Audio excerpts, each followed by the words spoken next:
Hello, fellow mech warriors, Mage Leader here. Welcome back to the Battlemech Primer. Today's Battlemech is a personal favorite of mine. A special little fella that started me down the path I currently walk.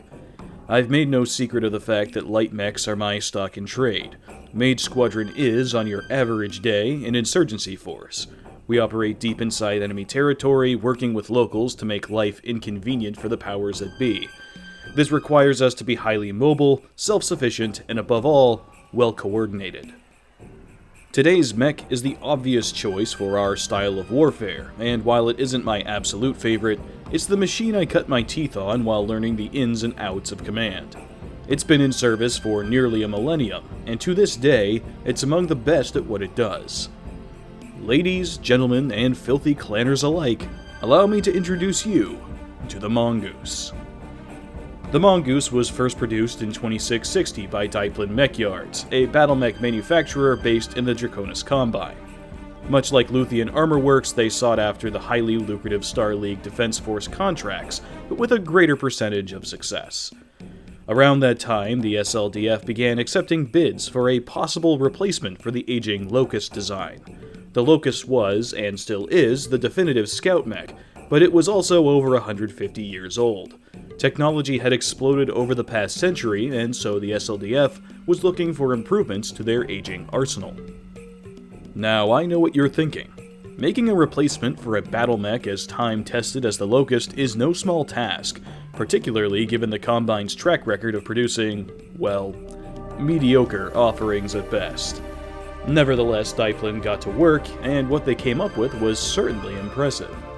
The intended role of the Mongoose was Deep Recon, a battlemech that could slip past enemy formations and provide detailed information on their whereabouts as well as their strength. To this end, the Mongoose was outfitted with one of the newest innovations of the time, a Beagle Active Probe. The BAP is a specialized piece of electronic warfare equipment designed in response to advances in stealth and ECM. I'll spare you the details on how it works, mostly because I tried to research the finer points of the thing, and I'm thoroughly convinced that all the tech manuals are full of shit.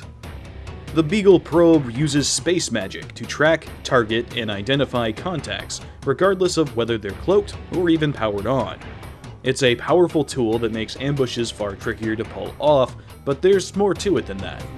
It also provides detailed information on what's being targeted, giving the user access to a wealth of useful information to relay back to whoever's in command.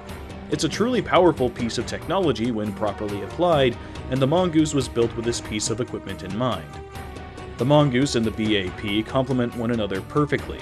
With a top speed of 129 kph, it's able to outrun all but the most persistent scouts. It had the speed, not to mention the low profile, to slip through gaps in enemy formations and bring its sensor suite to bear. Initially, the mech performed quite well in its trials, and quickly proved itself to be a superior scout to the Locust, but the results wouldn't pan out quite the way Daiplin had expected. The military-industrial complex is a horrifically complicated and often counterintuitive apparatus. It isn't a singular entity, but rather a large conglomerate of competing interests, all vying for dominance in the economy of industrial-scale death. It's not just private companies competing for contracts, it's also dozens of government factions competing for taxpayer money, which means that, quite often, the actual needs of the military fall to the wayside in favor of bigger, flashier projects that sound more impressive when presented to the powers that be. Say that your ground pounders need a new cargo truck because all of the old ones keep breaking down and you're having trouble getting supplies to the front lines. Sounds important, right? After all, guns don't shoot without ammo or power cells to fuel them. So you take your proposal to the people who sign the checks, only to find yourself giving your pitch alongside representatives from every other branch of the military simultaneously. They're asking for things like refined aerospace fighters, super-duper high-tech bombs, and ultra-death missiles. There's a finite amount of cash in the budget, and the guys who make the decisions have no military experience. They're going to give more money to the stuff that sounds important, and before long you're walking out of there with nowhere near enough funding to get your cargo truck built. This is something of an oversimplification of the process, but it gives you some idea about what the SLDF was facing. The reunification war had come to its long overdue conclusion decades prior, and the SLDF had learned a lot of lessons while fighting their way through the periphery's meat grinder. It was clear that many changes needed to be made if the military was ever going to stand a chance in any future engagements, but these changes were slow in coming. One of the things that didn't need changing was the composition of scout lances. Despite its age, the Locust was one of the machines that performed well during the war. The deficiency had been in the tactics used to field them. There was nothing wrong with the Locust itself, nothing that the Mongoose would solve, that is. Upgrading the Locust to a new, marginally better design would not make the SLDF scout units more effective, but rather a shift in the way such units were commanded. There were people in the SLDF who understood this, but they weren't in charge of the budget. Politicians were in charge of the budget, them and a cabal of career officers whose own ambitions took precedence over any other concerns, but those cooler heads knew how to game the system. It's tough to convince your superiors that it's time to make a paradigm shift in your tactical capacities. Such things take time and money and often go through extensive growing pains. It's a risky move for a career-oriented officer.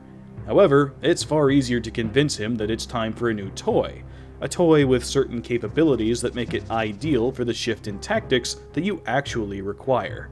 Then, once the new equipment is in use, you demonstrate its ability to shake up and improve your tactics, presenting it as having been a natural consequence of the equipment's adoption. It's a tale as old as time. If your idea is getting blocked by your superiors, then make it look like it was their idea all along. This is what happened with the Mongoose. While it was brought in as an upgrade to the Locust, it was adopted as something far more useful. The Beagle Active Probe gave it a capability beyond simple reconnaissance. It gave its mech warrior a detailed tactical picture of the battlefield, allowing for rapid changes in strategy and increased adaptability and the ever-shifting circumstances of combat. It provided the user with a weapon more powerful than 100 PPCs, information. And like the Major always says, information is ammunition. The Mongoose became a command mech, an integral part of scout lances. Reconnaissance went from a dangerous game of cat and mouse to a more orderly, coordinated affair. Using its suite of onboard sensors, the Mongoose could track, designate, and call out targets for the entire lance, allowing for an exponential increase in fighting capacity. It could spot an ambush before it was sprung, flush out a sniper, or identify a weakness in an enemy formation, then direct its lancemates to exploit the holes in the enemy's situational awareness. This would carry the SLDF into military supremacy in the coming years, giving it a tangible advantage in any prospective engagement. And that aspect alone made the Mongoose worth 100 Locusts. Needless to say, the Mongoose was a smash hit when it went into service. It wasn't heavily armed in the traditional sense, but it was fast, and it was informed. Its ability to coordinate light lances made it popular among lance commanders, and this popularity led to a sizable surplus of models in the years leading up to the Star League Civil War. Despite heating issues in earlier models, plus a few defective heatsinks courtesy of Drac Engineering, it remained a top seller. Unfortunately, the succession wars would not be kind to the Mongoose. In 2837, Ozawa was attacked, and the Daiplin factory there was destroyed. With the intense attrition of the First and Second Wars, the mech all but disappeared, and the few that did remain did so without their Beagle probes. In fact, the device would become lost tech before the wars concluded. Without its signature gadget, the Mongoose languished as a middling scout mech. Its speed was still impressive, but with light armament and a lack of jump jets, not to mention spare parts, it was often more economical to go with more readily available designs. It might have disappeared altogether had it not been for Comstar. The Comguards maintained a lot of lost technologies from the old Star League days, and they had recognized the value of the Mongoose's command abilities, and on an unassuming planet in 3052, it would get the chance to remind the Inner Sphere of just how valuable it could be.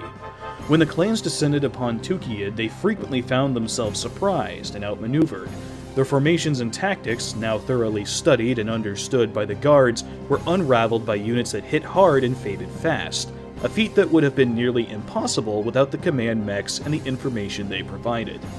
The Mongoose didn't single-handedly win the Battle of Tukiad, but its influence on the outcome is undeniable, and the rest of the Inner Sphere took notice. The Helm Memory Core's discovery had reintroduced a lot of lost tech to the Inner Sphere, and in time the Great Houses learned how to make use of it again. Within a decade of the Core's re-emergence, the Mongoose was back in production, this time with its command functions intact and updated for the changing landscape of 31st century combat. It has become one of the most popular command mechs, and its utility has made it a valuable part of house armies across the galaxy. So that's the Mongoose. It's a battlemech that rose from the grave.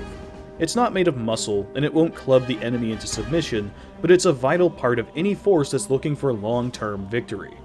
Contrary to popular belief, you can outsmart a bullet, on occasion, by virtue of not sending your troops to where the bullet is going to be. The ability to know more about the situation than your opponent can turn a poor tactician into a clone of Sun Tzu. An elegant weapon for a more civilized age. If you value victory, and I know you do, then you owe it to yourself to have one of these in your force. Not many battlemechs return from the dead, and the Mongoose is one of those rare exceptions. If it's good enough for the phone company, then it's good enough for just about everyone. Thank you all so much for watching, and special thanks to our mech warriors on Patreon. Lucen Dacier, Desert Dragon, Lil Grunt 1, Rostran Targo, Zero, Sean Herr, Delphino, Miguel Batacan, Alexander Heimerl, Chef Sung, Delta 505, Military Sticks, Spacer, Rivius, Kyle Vidari, Metal Dragonar, Tim Cook, Tomoyaga Tudor, Gary Moses Sweeney, Admiral Chirino, The Single Way Out, Gate Castle, Z, Julian Tomkala, Paul DeVere, and The Fighting Fish. Your support keeps the lights on here at Mage HQ, and I'm extremely grateful for each and every one of you. Thank you all so much once again, and until next time, this is Mage Leader, signing off.